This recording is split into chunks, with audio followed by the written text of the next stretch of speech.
আসসালামু আলাইকুম রহমতুল্লাহি ওবরকাতুহ। সম্মানিত দর্শক, নির্বাচন নিয়ে বিএনপির আতঙ্ক তুঙ্গে।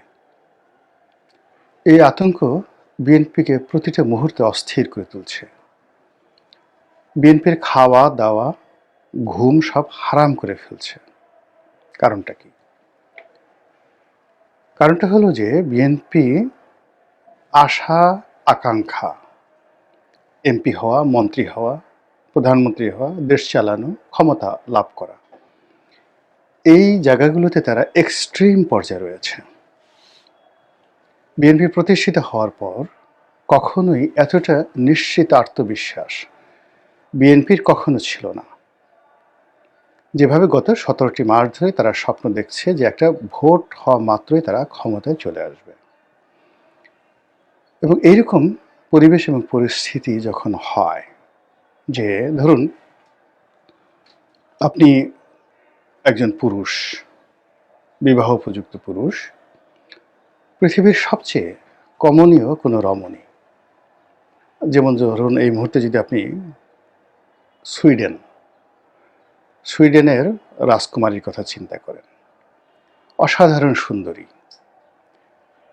না সুইডেন নয়, স্পেনের, এই মুহূর্তে স্পেনের যে রাজকুমারী, বয়স 22 থেকে 23 বছর, অসাধারণ সুন্দরী, যোগ্যতা সম্পন্না এবং সর্বগুণে গুণান্বিতা। তিনি মিলিটারি অফিসার, তিনি সোশ্যাল ওয়ার্কার, পৃথিবীর সবচেয়ে আধুনিক শিক্ষায় শিক্ষিত, প্রচণ্ড মেধাবী এবং অপরূপ রূপবতী রাজকন্যা, স্পেনের রাজকন্যা, দেখে নিন। তো কোনো কারণে একটা প্রস্তাব হলো আপনার সঙ্গে সেই রাজকন্যার বিয়ে হবে। আপনি অজপাড়াগাঁয়ের বাংলাদেশের কোনো এক গ্রামের সন্তান, কোনো জিন, ভূত অথবা কোনো কেউ অশরীরী আত্মা আপনাকে স্পেনে নিয়ে গেছে। স্পেনে নিয়ে আপনাদের বিয়ে পড়ানো হবে। আপনি চেয়ারে বসে আছেন, আর অন্যদিকে রাজকুমারী বসে আছে। তো সেই আপনারকে যে নিয়ে গেছে, ভূত বলল যে সামনের সময় মাত্র 3 মিনিট, এই 3 মিনিটের মধ্যে কবুল বলতে হবে। তো এই 3 মিনিটের মধ্যে জাস্ট যখন রিং বাজবে, ঠিক ওই সময়টাতে সঙ্গে সঙ্গে রিং বাজার সঙ্গে সঙ্গে কবুল বলতে হবে। যদি একটি ন্যানো সেকেন্ড এদিক ওদিক হয়ে যায়, তাহলে এই রাজকুমারীকে আপনি পাবেন না। অধিকন্তু এই যে আপনাকে এখানে আনা হলো, এখন আপনি এখান থেকে যান নিয়ে যেতে পারবেন না, আপনাকে হ্যাং করে দেওয়া হবে, ফাঁসিতে ঝুলানো হবে, মেরে ফেলা হবে। তো এই কথা আপনি স্মরণ করছেন, আর আপনার সামনে রাজকুমারী বসে আছে। তার রূপ, মাধুর্য, সৌন্দর্য এবং একই সঙ্গে রাজত্ব লাভের, স্পেনের রাজা হবেন আপনি। আর অন্যদিকে আপনার হাতের সময় মাত্র 3 মিনিট। আপনি বসে বসে ক্ষণ গুনছেন, হঠাৎ করে যে একটা শব্দ হবে আর আপনি সঙ্গে সঙ্গে কবুল বলবেন। এই কবুল বলার সঙ্গে সঙ্গে 1 ন্যানো সেকেন্ড দেরি হওয়া যাবে না। ভুল হলে আপনি দুকুল হারাবেন। এই অবস্থা আপনার কি হবে বলেন তো? হার্টবিট বন্ধ হয়ে যাবে, রক্তক্ষরণ শুরু হয়ে যাবে। অস্থিরতা কাকে বলে? 3 মিনিট আপনার কাছে মনে হবে 3000 বছরের সমান। তো সেই দিক থেকে বিএনপির যে গত 17 মাসের আশা আকাঙ্ক্ষা, লোভ লালসা, কামনা বাসনা, প্রাপ্তি, সব কিছু এখন এসে 12ই ফেব্রুয়ারি তারিখে এসে মিলিত হয়েছে। এক একটা দিন যাচ্ছে, এক একটা ঘন্টা যাচ্ছে, এক একটা মিনিট যাচ্ছে, এক একটা সেকেন্ড যাচ্ছে, আর বিএনপি নেতাকর্মীদের মধ্যে যে ভাবাবেগ তৈরি হচ্ছে, যে অস্থিরতা তৈরি হচ্ছে, তা তাকে রীতিমতো তছনছ করে দিচ্ছে। সে ধৈর্য ধারণ করতে পারছেন না। ধৈর্য ধারণ করতে না পারার কারণে রাজনীতির ময়দানে একটার পর একটা তার অনার সৃষ্টি তৈরি হচ্ছে। সে ভেবে উঠতে পারছে না যে তার আসলে কি করা উচিত, কি বলা উচিত, অথবা কখন তার সে সম্ভাবনাটা নষ্ট হয়ে যায়। তো এই জিনিসটা কেন হচ্ছে এই মুহূর্তে? আমি তো আগে গল্পের ছলে বললাম, আর এখন আমি যদি আপনাকে বলি যে এই ঘটনাগুলো কেন হচ্ছে? বিএনপির এই আতঙ্ক কেন হচ্ছে? এর কারণ হলো মাঠে তো বিএনপির কোনো শক্ত প্রতিদ্বন্দ্বী নেই। জামাত ন্যারেটিভ তৈরি করছে। বিভিন্ন সামাজিক মাধ্যমে সোশ্যাল যারা কনটেন্ট ক্রিয়েটর রয়েছেন তারা নানা রকম তর্ক-বিতর্ক করে জামাতকে বড় করার চেষ্টা করছে, বিএনপিকে ছোট করার চেষ্টা করছে। কিন্তু ওটা নিয়ে তো মাঠে কোনো প্রতিক্রিয়া তৈরি হচ্ছে না। মাঠে প্রায় সব জায়গাতে বিএনপির প্রার্থী সর্বেসর্বা। বিএনপির প্রার্থীর সামনে দাঁড়ানোর মতো আসলে বাংলাদেশে কোথাও একটা সিঙ্গেল প্রার্থী নেই। না জামাতের, না এখন যারা আছে জাতীয় পার্টি কিংবা ইভেন চরমোনাই। বিএনপির প্রার্থীর সামনে কোনো প্রার্থী নেই। কেউ যদি বিএনপির প্রার্থীকে পরাজিত করে বিজয়ী হয়ে আসে সেটা হবে একটা মিরাকেল, অলৌকিক ঘটনা। বাস্তবতা হলো বিএনপি শতভাগ বিজয়ী হবে যদি ইলেকশন হয় বা শক্তি প্রয়োগ হয়, মারামারি হয়, কাটাকাটি হয়। যেভাবে হোক না কেন বিএনপি বিজয়ী হবে প্রতিটা সিটে। এইরকম একটা চিন্তা যখন শতভাগ নিশ্চিত, তখন কেন বিএনপি ভয় পাচ্ছে? এই ভয় পাওয়ার মূল কারণ প্রাকৃতিক। মহান আল্লাহ রাব্বুল আলামিন আমাদেরকে যে তৈরি করেছেন, তৈরি করার জন্য আপনি প্রথমত একটি মহাকর্ষণ শক্তি দিয়েছেন আল্লাহ। সেটা আসমানের অসংখ্য গ্রহ নক্ষত্র, তারকারাজি, বিভিন্ন গ্যালাক্সি, উল্কাপিণ্ড থেকে শুরু করে সবারই একটা আকর্ষণ আছে, শক্তি আছে। সেই শক্তি দিয়ে আমাদের মাথার উপরে সূর্য আমাদেরকে টানছে, চন্দ্র আমাদেরকে টানছে, তারকারাজি, বৃহস্পতি, শনি, ছায়াপথ, নক্ষত্র যা কিছু আছে, নীহারিকা, সবার একটা শক্তি আছে। ম্যাগনেটিক পাওয়ার আছে, এই পৃথিবীর সব কিছুকে তারা উপরের দিকে টানছে। এই যে আমরা বলি না শনির দশা, বৃহস্পতি, অমাবস্যা, পূর্ণিমা, এসবে কিন্তু মহাকর্ষণ শক্তি। আর এই মহাকর্ষণ শক্তি যেন আমাদেরকে উপরে টেনে নিতে না পারে, এজন্য নিচে মাটির সঙ্গে আমাদের একটা ম্যাগনেটিক রিলেশন রয়েছে, যেটাকে বলা হয় মাধ্যাকর্ষণ শক্তি। তো এই মাধ্যাকর্ষণ শক্তির কারণে আমরা পৃথিবীর সঙ্গে লেগে আছি। আচ্ছা, এরপরে আমরা যদি যাকে বলা হয় ডানে বামে হেলে না পড়ি, পড়ে না যাই, এজন্য বাতাস দিয়ে, চারিদিক থেকে বাতাস দিয়ে আমাদেরকে এমনভাবে চেপে রেখেছে আমাদের শরীরের প্রতি ইঞ্চি জায়গাতে। বিজ্ঞানের যারা ছাত্র তারা বলতে পারবেন বাতাসের চাপ কত কেজি। আপনার এই শরীরের উপরে যে পরিমাণ বাতাসের চাপ চারিদিক থেকে আপনাকে রাখছে, যার কারণে আপনি হেলে দুলে পড়ছেন না। এই যে একটা ব্যালেন্স, প্রকৃতির যে ব্যালেন্স, এই জন্য আপনি বেঁচে আছেন, এই জন্য আপনি হাসছেন, চলাফেরা করছেন, খাওয়া দাওয়া করছেন, সব কিছু করছেন। দ্বিতীয় হলো আপনার শরীরের মধ্যে একটা ম্যাগনেটিক পাওয়ার আছে। এই ম্যাগনেটিক পাওয়ারের কারণে আপনার একটি হাড় অন্য একটি হাড়ের সঙ্গে সংযুক্ত আছে। আপনার শরীরের মধ্যে একটা রসায়ন আছে, এখানে অসংখ্য রস তৈরি করে। চোখ মানে আপনার যে ৫টা ইন্দ্রিয়, কান, নাক, সব জায়গাতেই চুলের গোড়া, পশমের গোড়া, সব জায়গাতে একটা করে কারখানা আছে। প্রত্যেকটা পশমের গোড়া একটা করে নিউক্লিয়াস আছে, একটা মেশিন আছে। ওখানে মানে একটা যন্ত্র চলছে। আপনার শরীরের মধ্যে হাজার হাজার কোটি কত যে যন্ত্র, কত যে নিউক্লিয়াস, কত যে অণু, পরমাণু, ইলেকট্রন, প্রোটন আছে আপনি কল্পনাই করতে পারবেন না। তো এর মধ্যে যখনই ইমব্যালেন্সড হয়ে যায়, তখনই মানুষ মরে যায়, অসুস্থ হয়ে পড়ে, ঝরে পড়ে।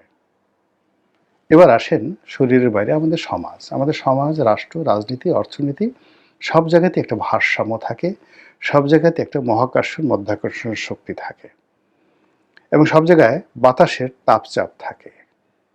এবং এখানে যখন কোনো একটা কিছুতে ঘাটতি হয়, নিয়ন্ত্রণহীনতা তৈরি হয়, তখনই সেটা ভয় তৈরি করে, আতঙ্ক তৈরি করে এবং পতন মানে অনিবার্য হয়ে পড়ে। যেমন ধরুন আপনি একই মানুষ পদ্মার তীরে দাঁড়িয়ে আছেন, পদ্মার তীরে দাঁড়িয়ে আছেন এবং যেখানে দাঁড়িয়ে আছেন তার ঠিক ১ ইঞ্চি পরেই ভাঙন হচ্ছে, প্রবল ভাঙন হচ্ছে এবং আপনি নিচে তাকিয়ে দেখলেন যে প্রায় ২০০ ফিট নিচে, ২০০ ফিট নিচে প্রচণ্ড বেগে স্রোত, পদ্মার স্রোত বয়ে চলছে। আপনি কি সেখানে দাঁড়াতে পারবেন? কখনো দাঁড়াতে পারবেন না।